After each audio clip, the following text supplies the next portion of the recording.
Hi everyone. Welcome to the introductory video for the AI Study Companion for Africa.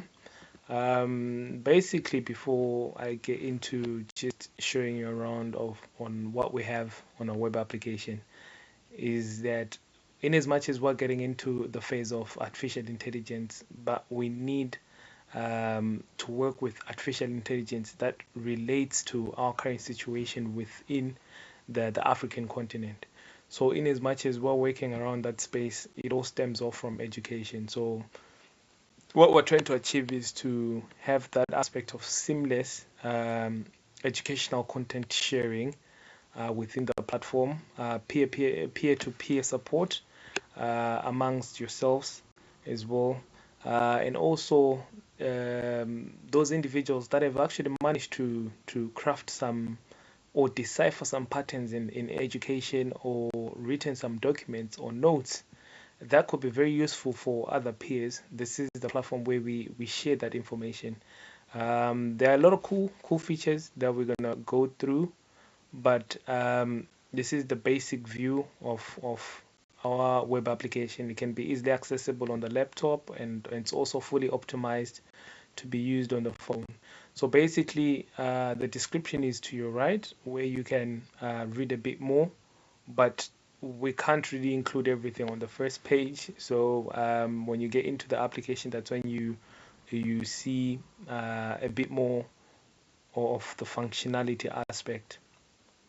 So I hope you're interested to be part of a very useful tool where you have a study buddy that is AI powered to complete your assignments, to complete your homework, to go through a project, to get ideas about projects, to test yourself on your knowledge whenever you're reading.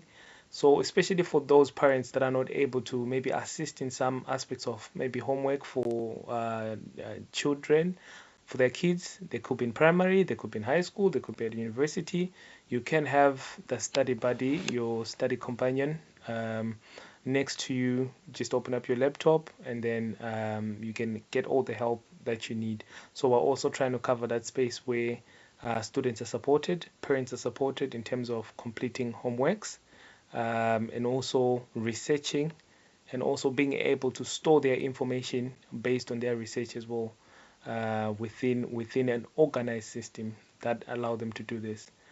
And ultimately, the professionals like teachers, even students, have an opportunity to uh, contribute towards the resources that we need on the platform. At the same time, get some sort of incentive, which will be based on a fee that will be paid for a service that they provide within the platform.